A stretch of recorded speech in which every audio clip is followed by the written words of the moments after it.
মৰমৰ ছাত্ৰ ছাত্ৰীসকল, ক্লাছ টিউটৰ ইউটিউব চেনেললৈ তোমালোকক সকলোকে স্বাগতম জনাইছোঁ।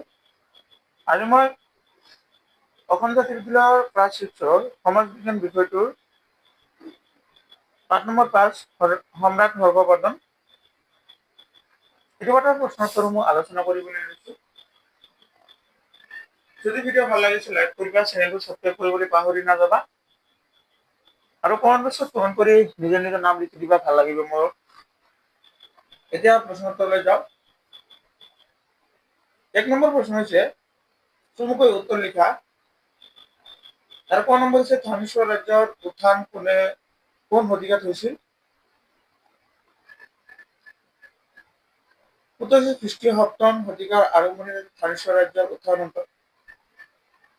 হৈছিল। এটা শতিকাত নহয়, এটা ভুল দিছে। মানৱ হৰ্ষবৰ্ধনে কি উপাধি লৈছিল? উত্তৰটো হ'ব হৰ্ষবৰ্ধনে ৰাজপুত্ৰ শিলাদিত্য উপাধি লৈছিল। ঘ নম্বৰত আছে বাণভট্টই ৰচনা কৰা হৰ্ষবৰ্ধনৰ জীৱনীখনৰ নাম কি? উত্তৰ হৈছে বাণভট্টই ৰচনা কৰা হৰ্ষবৰ্ধনৰ জীৱনীখনৰ নাম আছিল হৰ্ষচৰিত। ঙ নম্বৰত কৈছে হংসবেগ কোন আছিল? উত্তৰ হংসবেগ আছিল এজন কটকী।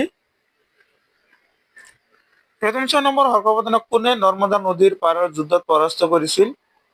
উত্তৰ হৰ্ষবৰ্ধনত চালুক্য বংশ ৰজা পুলকেশীয়ে নৰ্মদা নদীৰ পাৰত যুদ্ধত পৰাস্ত কৰিছিল। দ্বিতীয় 6 নম্বৰ প্ৰশ্নত কৈছে ভুক্তৰ শাসকজনক কি বোলা হৈছিল? উত্তৰ এইটো ভুক্ত নভক্তিৰ শাসকজনক কুমাৰ মাত্য বোলা হৈছিল। 2 নম্বৰ প্ৰশ্ন হৰ্ষবৰ্ধনৰ দিনৰ প্ৰজাক কি কৰ দিব লাগিছিল? উত্তৰ হৰ্ষবৰ্ধনৰ দিনত প্ৰজাই বালি আৰু ভাগা নামৰ 2 কৰ দিব লাগিছিল। 3 নম্বৰ প্ৰশ্ন হৰ্ষবৰ্ধনৰ বিষয়ে জনাত সহায় কৰা 4খন তামৰ ফলিৰ নাম লিখা। উত্তৰ হৰ্ষবৰ্ধনৰ বিষয়ে জনাত সহায় কৰা 4খন তামৰ ফলিৰ নাম এটা হৈছে বাঁছখেৰা তামৰ ফলি, মধুবন নামৰ ফলি, নালন্দা মহৰ আৰু দ্বিতীয় পুলকেশীৰ আইহোল লিপি প্ৰদান। 4 নম্বৰ প্ৰশ্নত আছে কামৰূপৰ লগত হৰ্ষৰ সম্পৰ্ক কেনেধৰণৰ আছিল লিখা। উত্তৰ কামৰূপৰ লগত হৰ্ষৰ সম্পৰ্ক ভাল আছিল। শশাংকৰ বিৰুদ্ধে যুদ্ধ কৰিবলৈ হৰ্ষবৰ্ধনে কামৰূপৰ সহায় বিচাৰিছিল। কামৰূপৰ ৰজা ভাস্কৰ বৰ্মনে সহায় কৰিছিল। হৰ্ষবৰ্ধন আৰু ভাস্কৰৰ মাজৰ এই মিত্ৰতা হৰ্ষবৰ্ধনৰ মৃত্যুলৈকে আছিল। হৰ্ষবৰ্ধনে আয়োজন কৰা প্ৰয়াগ আৰু কনৌজৰ মেলাত ভাস্কৰ বৰ্মন মুখ্য অতিথি আছিল। প্ৰয়াগ মহামেলাত হৰ্ষবৰ্ধনে ভাস্কৰক একোখন ৰথতে লৈ নগৰ পৰিভ্ৰমণ কৰিছিল। বাণভট্টৰ হৰ্ষচৰিত ভাস্কৰ বৰ্মন আৰু হৰ্ষবৰ্ধন সুসম্পৰ্কৰ কথা উল্লেখ আছে। 5 নম্বৰ প্ৰশ্ন হৰ্ষবৰ্ধনৰ দিনত হোৱা সাহিত্যৰ উন্নতি সম্পৰ্কে লিখা। উত্তৰ হৰ্ষবৰ্ধন এজন সাহিত্য অনুৰাগী আৰু বিদ্ৰোৎসাহী সম্ৰাট আছিল। তেওঁ নিজে এজন সুপণ্ডিত আছিল। তেওঁ নিজে নাগানন্দ ৰত্নাৱলীৰ প্ৰিয়দৰ্শিকা নামৰ 3খন অমূল্য নাটকো লিখিছিল। তেওঁ ৰাজসভাত জ্ঞানী পণ্ডিতসকলক আদৰ কৰিছিল। হৰ্ষবৰ্ধনৰ পৃষ্ঠপোষকতাত বহু কেইজন সাহিত্যিক অমৰ সাহিত্য ৰচনা কৰি গৈছে। তেওঁ ৰাজকবি বাণভট্টই হৰ্ষচৰিত আৰু কাদম্বৰী নামে 2খন বহুমূলীয়া গ্ৰন্থ ৰচনা কৰিছিল। হৰ্ষবৰ্ধন বিদ্ৰোৎসাহী আছিল। এইটো মনত ৰাখিব, হৰ্ষবৰ্ধন কি আছিল? বিদ্ৰোৎসাহী। নালন্দা বিশ্ববিদ্যালয়ৰ দৈনিক খৰচৰ বাবে তেওঁ 200খন গাঁও দান দিছিল।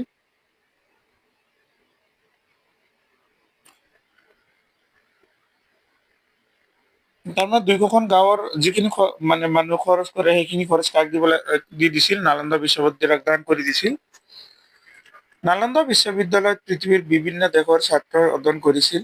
নালন্দা বিশ্ববিদ্যালয়খন আমাৰ ভাৰতবৰ্ষৰ আটাইতকৈ পুৰণি বিশ্ববিদ্যালয় আৰু পৃথিৱীৰ বিভিন্ন দেশৰ সেই সময়ৰ পৰা ছাত্ৰ ছাত্ৰীসকলে নালন্দা বিশ্ববিদ্যালয়ত কি কৰিছিল? অধ্যয়ন কৰিছিল। হৰ্ষবৰ্ধনৰ ৰাজত্ব কালত নালন্দা বিশ্ববিদ্যালয়ৰ উপাচাৰ্য আছিল শিলভদ্ৰ। শিলভদ্ৰ কি আছিল? উপাচাৰ্য আছিল। শিলভদ্ৰ বৌদ্ধ দৰ্শনৰ পণ্ডিত আছিল। শিলভদ্ৰ কামৰূপৰো লগ আছিল। 6 নম্বৰত কৈছে হৰ্ষবৰ্ধন শাসনৰ ব্যৱস্থা সম্পৰ্কে এটা তালিকা। উত্তৰ, হৰ্ষবৰ্ধন এগৰাকী সুশাসক আছিল। শাসনৰ সুবিধাৰ্থে তেওঁ ৰাজ্যখনক কেইটামান ভুক্তিত ভাগ কৰিছিল। মানে শাসন কৰাৰ বাবে তেওঁ ৰাজ্যখনক কেইটামান ভুক্তিত ভাগ কৰা হৈছিল। তেওঁ ভুক্তিবোৰক কিছুমান প্ৰদেশত আৰু প্ৰদেশবোৰক বিষয় বা জিলাত ভাগ কৰা হৈছিল। মানে ভুক্তিবোৰক প্ৰদেশত ভাগ কৰিছিল আৰু প্ৰদেশবোৰ সৰু সৰু ভাগ কৰি কিহত ভাগ কৰিছিল? জিলাত ভাগ কৰিছিল। শাসনৰ প্ৰাথমিক ভেটি আছিল গাঁওবোৰ। গাঁওবোৰত শাসন চলাইছিল গ্ৰামীসকলে। ভুক্তিবিলাক শাসন কৰিছিল কুমাৰ মাত্যসকলে আৰু বিষয়বোৰৰ শাসকসকল বিষয়পতি বা আয়ুক্ত বলা হৈছিল। শাসনৰ কেন্দ্ৰত আছিল ৰজা। মূল কেন্দ্ৰত আছিল কোনে? ৰজা। তেওঁক সহায় কৰিবলৈ মন্ত্ৰী পৰিষদ আছিল। ৰজাৰ আদেশেই আছিল আইন। অৱশ্যে ৰজাই স্বেচ্ছাচাৰী শাসন চলাব নোৱাৰিছিল। 7 নম্বৰত কৈ হৈছে হৰ্ষবৰ্ধনৰ ৰাজত্ব কালৰ এটি চমু বিৱৰণ দি ইতিহাসত তেওঁৰ স্থান নিৰ্ণয় কৰা। উত্তৰ ভাৰতৰ শেষ হিন্দু সম্ৰাট হৰ্ষবৰ্ধনৰ ৰাজত্ব কাল বিভিন্ন কাৰ্য আৰু ঘটনাৰে ভৰপূৰ। তেওঁৰ বিষয়ে বানভট্টৰ হৰ্ষচৰিত আৰু চীনা পৰিব্ৰাজক হিউৱেন-চাঙৰ টোকা আৰু জীৱনীৰ পৰা জনা যায়। মানে কি কৈছে? বানভট্টৰ বিষয়ে হৰ্ষচৰিত আৰু হৰ্ষবৰ্ধনৰ বিষয়ে বানভট্ট যে হৰ্ষচৰিত লিখিছিল আৰু চীনা পৰিব্ৰাজক হিউৱেন-চাং টোকা লিখি থৈছিল, সেই টোকাবোৰত পোৱা যায়। আৰু জীৱনীৰ পৰা জনা যায় যে কি কৈছে? নিজকে শক্তিশালী ৰূপে প্ৰতিষ্ঠা কৰিবলৈ প্ৰথমে তেওঁ ৰাজ্য বহলাবলৈ মন কৰিছিল। এইটোৱে হয়, মানে নিজক যাতে সকলো শক্তিশালী বুলি ভাবে তাৰ বাবে ৰাজ্য বহলাব লৈছিল। হৰ্ষবৰ্ধনে ককায়েকৰ শত্ৰু শশাংক এসেকা দিবলৈ সাজু হল। তেতিয়া কামৰূপ ৰাজ ভাস্কৰ বৰ্মনে হংসবায়ক নামৰ এজন কটকীৰ হাতত হৰ্ষবৰ্ধনলৈ বিভিন্ন উপহাৰ পঠাই দিছিল। দুয়োৰে মাজত কি হৈছিল? মিত্ৰতা হৈছিল, বন্ধুত্ব সম্পৰ্ক হৈছিল। এই মিত্ৰতাৰ পিছত ভাস্কৰ বৰ্মনে পূৰ্বৰ পৰা আৰু হৰ্ষবৰ্ধনে পশ্চিমৰ পৰা একে সময়তে শশাংক ৰাজ্য আক্ৰমণ কৰিছিল। মানে পূৰ্বৰ পৰা ভাস্কৰ বৰ্মন আৰু পশ্চিমৰ পৰা হৰ্ষবৰ্ধন দুইজন মিলি শশাংক ৰাজ্য কি কৰিবলৈ ধৰিলে? আক্ৰমণ কৰিবলৈ ধৰিলে।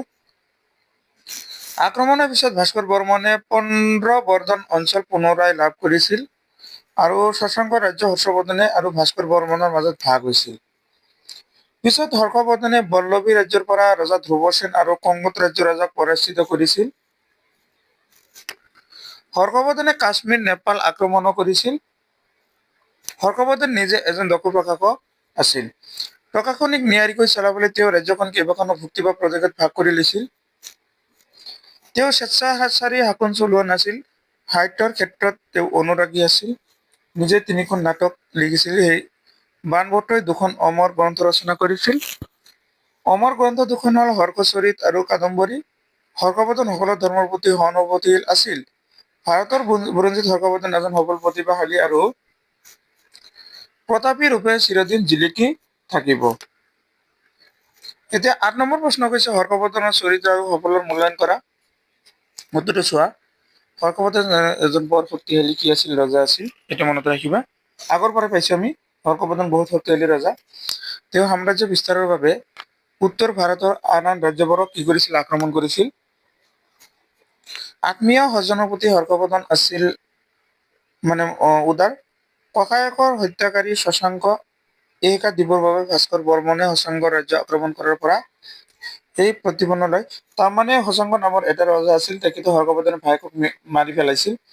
সেই হত্যাৰ প্ৰতিশোধ লোৱাৰ বাবে তেওঁ শশাংক ৰাজ্য আক্ৰমণ কৰিছিল। হৰ্ষবৰ্ধন এজন সাহিত্য অনুৰাগী আৰু বিদ্যুৎসাহী আছিল।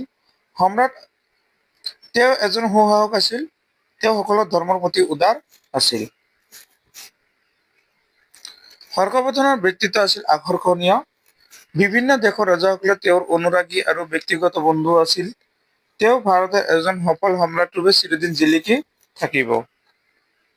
তোমালোকৰ আজিৰ ভিডিঅ' এইখিনিলৈকে। ভিডিঅ'টো সম্পূৰ্ণ কৰি চোৱাৰ বাবে সকলোকে ধন্যবাদ জ্ঞাপন কৰিছো।